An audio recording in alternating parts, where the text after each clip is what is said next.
With Ronna McDaniel out as RNC chair, Donald Trump makes his move for new leadership at the RNC, including his daughter-in-law.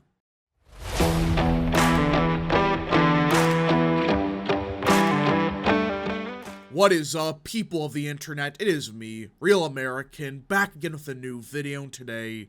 It is time that we talk about the chaos that is unfolding within the RNC because everyone, after years of Ronna McDaniel destroying the GOP, I mean, let's face it, she has done more damage to the RNC, the GOP, whatever you want to call it, in the past 6 years than any RNC chair has ever done. Well, it appears that Ronna McDaniel is finally out. But on top of this, Donald Trump is making his move to install new RNC leadership. And so far, from those he has endorsed, I actually like who he's picked. And I know people are going to say, but he picked his daughter-in-law. He picked Laura Trump.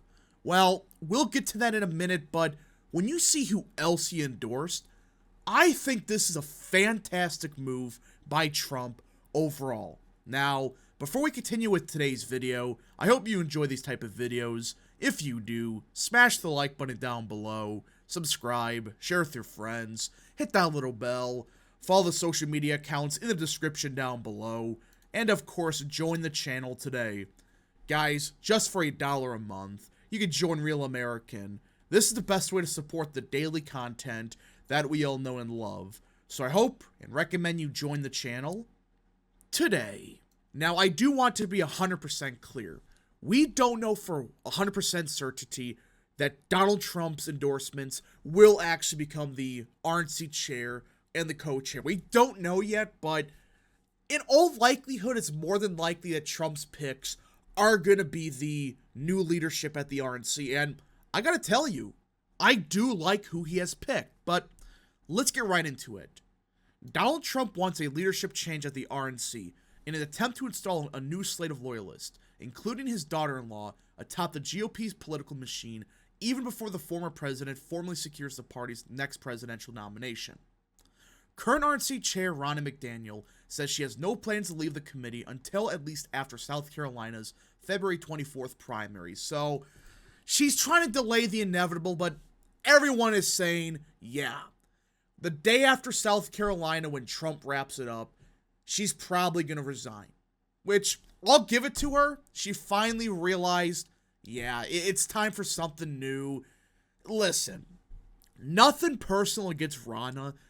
She was a good fundraiser, I'll give her that. But she hasn't been able to fundraise. So it's like, what's the point of having her if she can't even do the one thing that she was good at? Still, Trump on Monday night called for McDaniel to be replaced by Michael Whatley, the North Carolina GOP chairman. The new co-chair, Trump said, should be his daughter-in-law, Laura Trump. So I know everyone is probably rolling their eyes at Laura Trump. I understand that people, they're very hesitant to support someone like Laura. Because, let's face it, we had to deal with Ivanka Trump for 4 years, and that was a disaster. I mean, there's no other way to put it. That was a clown show. She sucked. She didn't know what she was doing. And overall, she was basically a liberal. It really wasn't a good idea to put her in that position. But I think Laura Trump could be a good co-chair. I know. We don't know because really, Laura Trump compared to, say, Ivanka, there's not a lot on her, on the issues. But when she does talk about specific policy, I mean, she said some really good stuff about, hey, maybe we shouldn't allow mass immigration. There is good parts about her that does look good on paper, but she is an unknown.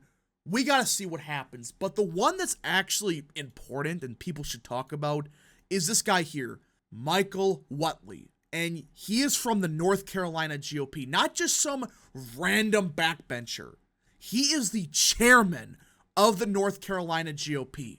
Yes, the North Carolina GOP, which I consider to be the best statewide party of any Republican party. These guys don't give a shit. They know how to win. They don't care, oh, we have to pander. No, they don't. They find ways to win, and they actually use power. And under Whatley, they have taken supermajorities in both chambers. They have a huge majority in the Supreme Court, and they're about to win the governorship and attorney general race for the first time in decades. He is a phenomenal pick. And I actually reported on this a couple weeks ago when this news first broke. Trump's move to push out McDaniel, days after the two met as Mar-a-Lago residents and agreed to delay a decision on our future, reflects an urgency to force Republicans to unite behind him in a likely rematch against President Joe Biden. While Trump has not come close to gathering sufficient delegates to secure the nomination, he is eyeing a potential knockout blow against Nikki Haley, his last major primary rival, in her home state of South Carolina next week. So, McDaniel is still here, technically, but she's going to be gone right after South Carolina. Now, the reason that they're waiting is they don't want Nikki Haley to start some grand conspiracy that, see, the RNC is trying to rig the primary by installing a Trump loyalist right before South Carolina. They don't want that to happen. So they're saying, we're going to wait till right after South Carolina. So she cannot blame the RNC for secretly conspiring to stop her. Which I think is actually a really smart move. Just say, hey, February 25th, we're going to have a change at leadership at the RNC. Central to Trump's demands are his false theories of voter fraud. Trump has long complained that RNC is not focused enough on preventing voter fraud. And listen, this is part of his statement. I understand that this is still a big problem with Trump. Every now and again he does talk about you know what, but there's a problem with how the AP is reporting this. Here's his actual statement, all right? I just love how the AP, they talk about this one tiny part as if it's the entire statement. It's not. You want to hear the full statement? Here it is. The RNC must be a good partner in the presidential election. It must do the work we expect from the National Party and do it flawlessly. That means helping to ensure fair and transparent elections across the country, getting out the vote everywhere, even in parts of the country where it won't be easy, and working with my campaign as Republican presumptive nominee for president to win this election and make America great again.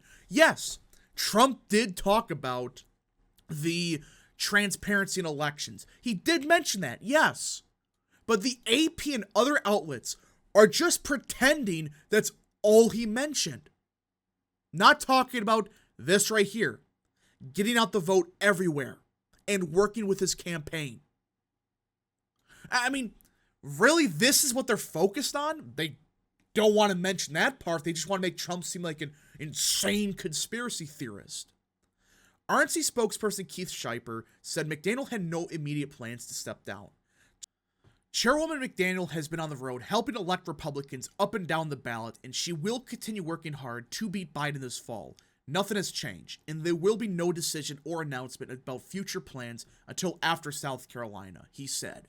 So in other words, she will not resign yet, but we will talk about it after South Carolina. Does this sound like someone that's going to stay in that much longer? No. I mean, it just sounds like she is going to go, eventually, probably late this month, and Trump is preparing his endorsements already for that very reason. That's even as Haley warned her party gets acceding to Trump's wishes. And yeah, Nikki Haley is once again throwing a hissy fit. I am getting sick and tired of Nikki Haley trying to make this sound like this is a grand conspiracy where the RNC rigged the primary from the start and they're trying to stop my momentum. No. But alright, let's say they wanted to rig the primary. Why the hell did they host several GOP debates? Why? Not just one, it was like 4 or 5. Why? If they wanted Trump to be the nominee, why did they let you clowns have debate time on national TV? Because guess what? They weren't trying to rig it. Give me a freaking break. Plus, these talks of making Trump the presumptive nominee happened after you lost New Hampshire. That's reality. After you lost New Hampshire, despite all the Democrats voting for you, you lost by double digits. And you got embarrassed in Nevada. you're about to get crushed in your own state. That's why Trump is, and others are saying, make him the presumptive nominee. It's not some grand conspiracy. It's a waste of time to continue this primary now. But it is the Nikki Haley campaign. They're just becoming resist liberals on Twitter. That's all they are now. I mean, their entire voter base is just Democrats. But either way, we just got to see what happens at the RNC. I mean, they're in so much debt. Their fundraising's a joke. That's probably why they brought in Laura Trump. For that reason, for fundraising. Because, let's face it, without a Trump attached to something, Republican voters are not going to donate to it. They don't trust the RNC. Either way, you may not like Laura Trump as a pick, but Michael Whatley is a phenomenal pick. I endorsed him right off the bat. He's a great GOP chairman of North Carolina, would be an excellent RNC chairman. We need his philosophy. The North Carolina GOP built a blueprint.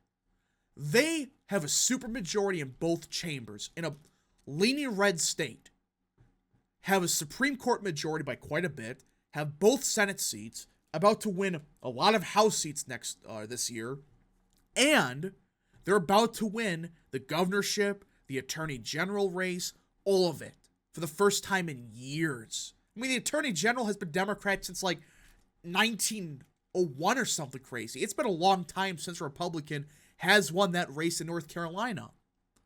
So I like what Trump is doing. Again, there are some questions about Laura Trump, but I think she will do just fine. Not just because she's a Trump, but based on what she said in the past and what she's done, she seems a lot better than, say, Ivanka. Anyways, folks, thank you so much for watching. If you guys did enjoy, smash the like button down below, subscribe, share with your friends, hit that little bell, follow the social media accounts in the description down below, and of course, join the channel today. Thank you so much. Godspeed to all of you.